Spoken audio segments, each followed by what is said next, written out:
കുറെ നാളായി നിന്നെ കൈ കിട്ട കാത്തിരിക്കുകയായിരുന്നു ഞാൻ. 150 പേർക്ക് 2000 രൂപ വെച്ചിട്ട് പെൻഷൻ കൊടുക്കാൻ തീരുമാനിക്കുകയാണ് ഉമ്മൻചാണ്ടി സാറിന്റെ പേര്. പെൻഷൻ കൊടുക്കുവാൻ തീരുമാനിക്കുവാൻ പറ്റുന്ന ഏറ്റവും ഒന്നാമത്തെ പേരാണ് ശ്രീ ഉമ്മൻചാണ്ടി എന്ന് സൂചിപ്പിക്കാനായിട്ട് ആഗ്രഹിക്കുന്നത്. ഒരു കുഴപ്പമില്ല, സന്തോഷമുള്ള മക്കളെ, സന്തോഷമായി. നമുക്ക് ഈ ദിവസങ്ങളിലെ പെൻഷനുമായി ബന്ധപ്പെട്ടിട്ടുള്ള വിവാദങ്ങളൊക്കെ അറിയാം.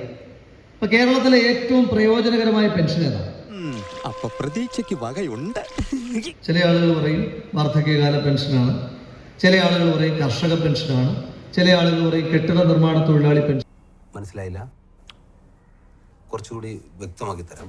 എന്റെ നോട്ടത്തിൽ കേരള രൂപീകരണത്തിന് ശേഷം ഏറ്റവും സക്സസ്ഫുൾ ആയിട്ടുള്ള പെൻഷൻ ഏതാണെന്ന് ചോദിച്ചാൽ കമല പെൻഷനാണ്. പിന്നീട് വരെ അവസരം കിട്ടിയില്ലെങ്കിൽ കേരളത്തിന്റെ മുഖ്യമന്ത്രിയുടെ ഭാര്യ കമലയുടെ പെൻഷൻ കൊണ്ട് മകൾ തുടങ്ങിയ ഒരു വലിയ സാമ്രാജ്യം.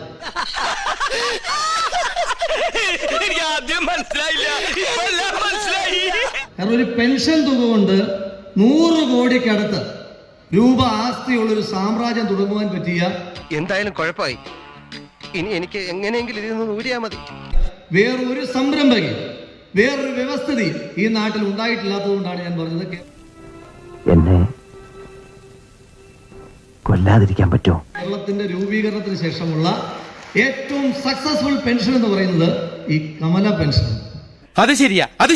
ഈ സർക്കാർ കൊടുക്കേണ്ടുന്ന അവരുടെ ന്യായമായ അവകാശമായ പെൻഷൻ മുടങ്ങിയിട്ട് 6ാമത്തെ മാസത്തിലേക്ക് പോവുകയാണ്.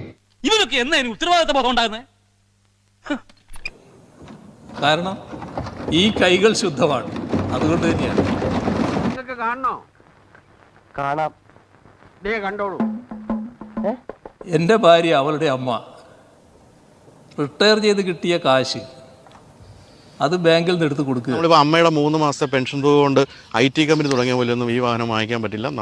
നീ പോയിട്ട് നിൻ്റെതായ കമ്പനി തുടങ്ങുക, സ്വന്തമായിട്ട് ചെറിയ കമ്പനി തുടങ്ങിയാൽ മതി എന്ന് പറഞ്ഞിട്ട് തുടങ്ങുകയാണ്. ഇതിനെക്കുറിച്ച് ഭഗവതിക്ക് എന്താണോ പറയാനുള്ളത്? നീ മരിച്ചില്ലേ? ഇല്ലെന്നേ.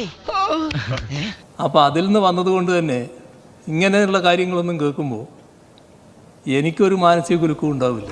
അപ്പോൾ അതിൽ നിന്ന് വന്നതുകൊണ്ട് തന്നെ ഇങ്ങനെയുള്ള കാര്യങ്ങളൊന്നും കേൾക്കുമ്പോൾ എനിക്കൊരു മാനസിക കുലുക്കം ഉണ്ടാവില്ല.